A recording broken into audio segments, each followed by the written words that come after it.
Community is everything. We're proud to support ours. Through partnerships with fellow community leaders and organizations, we're helping our neighbors access essential resources and services so we can all thrive. Learn more at bofA.com/community. Hi, everybody. Y'all doing all right? You awake?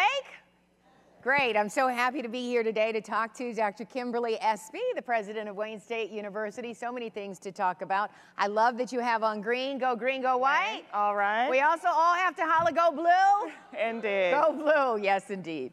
All right, so just to get started, Dr. Espy, you've been in Wayne State now for a little more than 5 months, yes, right? Indeed. You're feeling welcome and at home yet? Indeed. Yes. And the snow was a welcome change today, indeed. Yes, indeed. So as a new resident of Detroit, and of course the state of Michigan, what do you think is special about our Detroit community? Yeah, sure. So thank you so much for that question. You know, one of the things that's really struck me is that this city is vibrant, it's exciting, it's both of the past with so many beautiful buildings, but it's really about the future, right? And that's what the Growing Together Michigan Council is all about. But what really stands out for Detroit is its people. It's a place of innovation, of making, and of doing. And really what underlies that is creativity, right? So it's also a city of culture and art and music. And what a special thing. Everyone's been so welcoming to me, and I feel so blessed to be here. Wonderful. Born and raised in the city of Detroit, and I love it. Talk about what are your impressions of the state in general so far? Yeah, so first of all, I'd say outstanding leadership, a wonderful record. Governor Whitmer's a wonderful example of someone who's looking forward, who sets aggressive goals. The 60% goal for education, whether it's higher education or a credential, will be truly transformative for this state. We have a while to go. I think we rank 34th in higher education degrees. I think 50% if you include all credentials. That's well below the national average if we're 34th out of 50.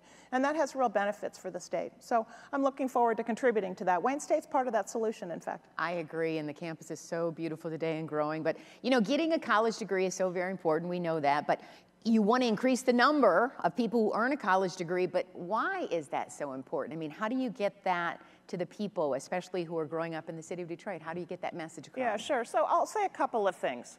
First of all, individuals have individual paths, right? But when you think about a public investment, a private investment for many families, on average, there's no better investment that has greater return than an investment in a college degree, right? So sure, there are individuals who do well without, there are individuals who have challenges with, but at the same time, when you think about that investment, it makes a huge difference. Why does it make a difference for our future? Well, 70 to 80% of the jobs of the future in the 21st economy require college-level skills. Whether it's a tradesman who may be working in an AI-powered elevator, whether it's someone working on the floor, working with a robot, or it's a software engineer at Ford or at Rocket. Each of those requires the technology, the leadership, the communication skills that are a part of an advanced credential, and really critically important. Now, it's not just economic, though. There's societal benefits about a college degree. Those with college degrees are more likely to vote. They're more likely to be engaged with their child's education. They have better lifestyles and more healthy lifestyles. So that provides a society benefit, a public benefit. That's why we invest in public education.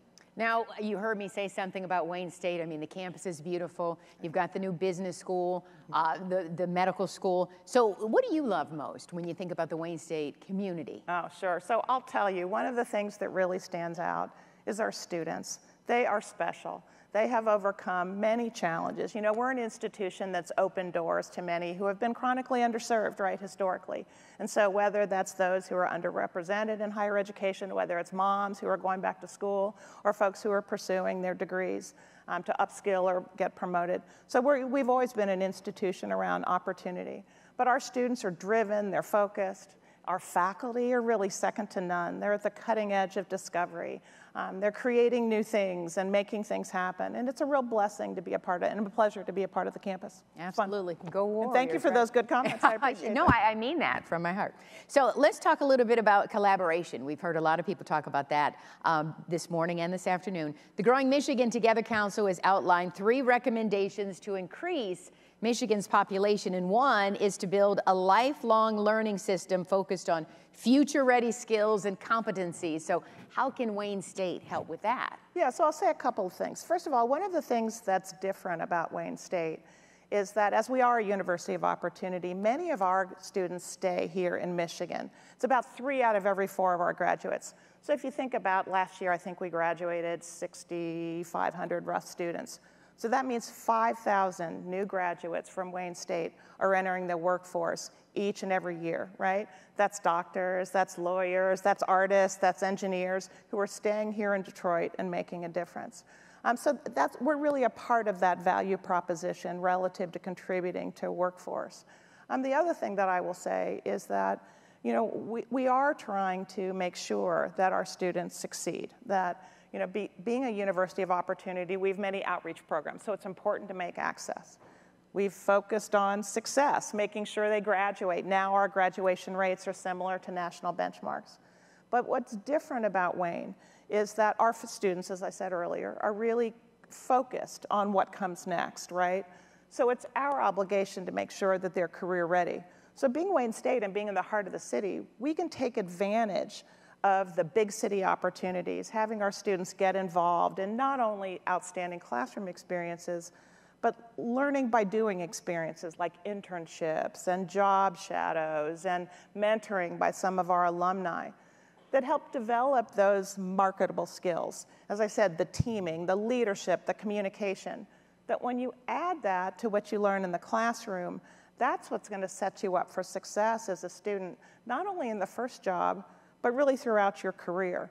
One of the things that I really appreciated about the recommendations from the council was that sense of education being a lifelong process. That when you think about these jobs for the 21st century, it's not that you just go to school between 18 and 22 and then you're done and you work till you retire, because the refresh of knowledge and skills needed over time is changing at a much more rapid rate.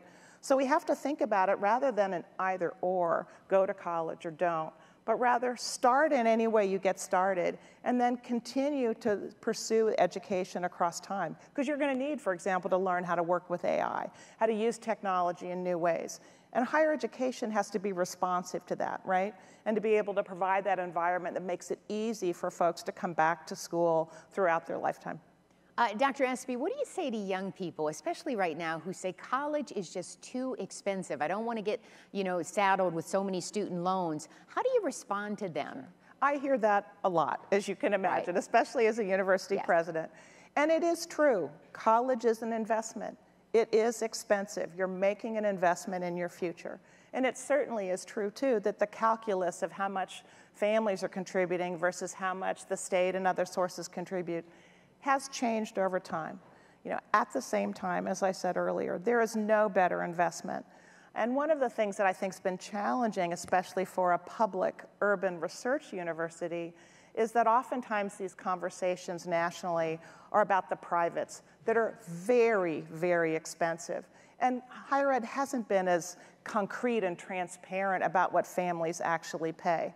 So I'll give you an example of some of our incoming students this year.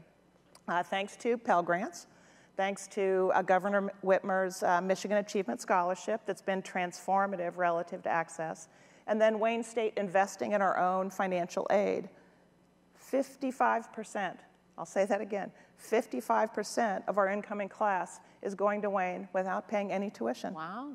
It's amazing, right? Yeah. So that's a very different narrative than what you hear nationally. So this is partly why I'm on this panel, because I want to tell everybody, come to college. We really are open doors for you. Yeah, and a lot of people need to hear that. Exactly. And it's wonderful. Now, as you just said, as the president of an urban public research university that is known for its largest single campus medical school, and a lot of the doctors stay here. I think I heard, what, 40%? Yes.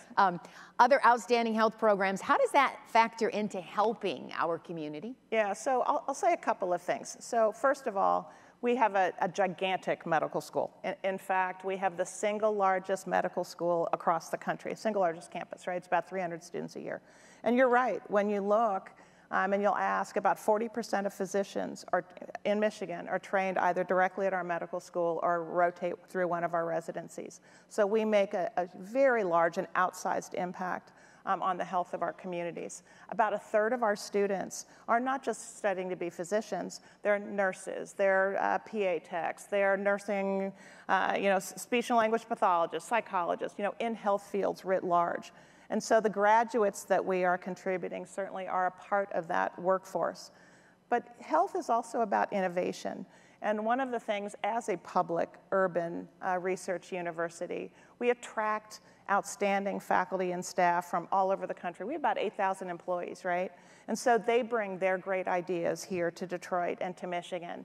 They work with our innovation hub, with our tech commercialization, and develop new solutions, new drugs, new therapeutics. We have a great faculty member, for example, in the College of Medicine, Patrick Hines, who's done some outstanding work in microfluidics that essentially allows you to determine the health of red blood cells, a critically important in sickle cell disease, for example, that affects so many in our Detroit community. What an asset for our community in terms of what the impact that we can make as being an urban research university. Really amazing, the impact. It's cool stuff. I know, and I've been a health reporter at Channel 7 for so many years, and every time I'm in a doctor's office, I'm amazed at how many diplomas I see from Wayne State. So kudos to Wayne State for that. Another Growing Michigan Together recommendation is to create thriving, resilient communities that are magnets for young talent. Wayne State at the heart of this as well. So what are you doing to keep young talent? Yeah, a couple of things. First of all, many of you are probably aware of our tech town, Wayne State's Research and Technology Park. It's really a unique entity. I heard that cheer, that's awesome. It's really a unique entity because it focuses on both technology businesses as well as retail and other small businesses. So it has touched, I think, in the last decade since it was established, over 6,000 businesses, created 2,200 jobs, raised more than $400 million in capital. And those are little baby businesses, they're big businesses, they're tech, they're others. That spawn, and 60% of new jobs are created in small business. So we are working really hard to create that innovation hub. But it's not just about the economics, right? It's also about the feel of the city. And one of the things you mentioned, the vibrant campus that Wayne has, and it's a beautiful campus in the heart of the city, in the heart of the cultural district. And for those of you who haven't been down to campus, please come check it out. It's buzzing with students, and it's probably very different than when you were perhaps there getting your graduate degree or a family member. I often find in audiences like this, I'll ask how many of you individually or a family member have a Wayne degree, and I've yet to be in a room, I won't do it here, that more than half of folks don't raise their hand, right? Because we're about the community and we're about making that difference. But one of the things that young people want, I'll give you a short story. I grew up in Cincinnati, Ohio. My mom is still there, and when I was moving here, my mom said, Detroit, why are you going to Detroit, right? She has that leftover attitude about Detroit. I talked to my assistant, who's 30 years old, and 30-ish. And I said, I'm moving to Detroit. She's from Wisconsin. She's like, Detroit is so cool. They have all the, the sports district and all the cultural district. You can go from here to there. You can just jump on the queue line, totally accessible and really fun. So we've got to do a little bit more bragging. We've got to do a little bit more talking because it's an amazing city with so many things going on. And it's that combination of place, being a place that you want to be, where things are vibrant and active, where you can, for example, go to one of our performances at the Hillberry Theater or check out some of the jazz and take that in an easy way, right?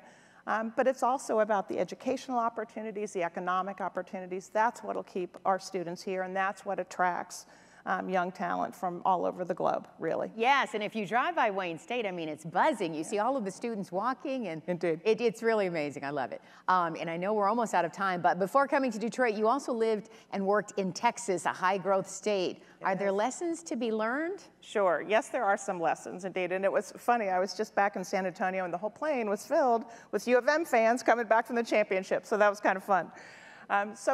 Texas is a very interesting place in that I will say it's always good as an educator to look at other examples and seeing what lessons we can take. And so sure, one of the things that the approach that they take to business attraction, it's not only a governmental problem, it's not only a business problem. They build teams of government, industry, education that goes out and sells in whole the assets that are here in the city. So I think there's some things to think about that way. Secondly, I will say, one of the best kept secrets, Texas does an awful lot of bragging. sometimes for not a lot of stuff, I'll say. There's a saying in Texas, all hat and no cattle, and that means you just talk about it when there's not a lot there, right? And one of the best kept secrets of Texas is, in fact, that the tax burden is much higher than people realize. It's just different. It's a much more regressive tax in sales and in property tax, because every government has to pay for itself. But what we do there is that there's a real opportunity for us to brag about what's special. It's our workforce, it's our people, and that's what we need to be talking more about. Well, Dr. Espy, I love talking to you today. We say go Warriors and go green, right? Thank you. Thank you so much, Carolyn. All right. Thank you all. Community is everything. We're proud to support ours. Through partnerships with fellow community leaders and organizations, we're helping our neighbors access essential resources and services so we can all thrive. Learn more at bofA.com/community.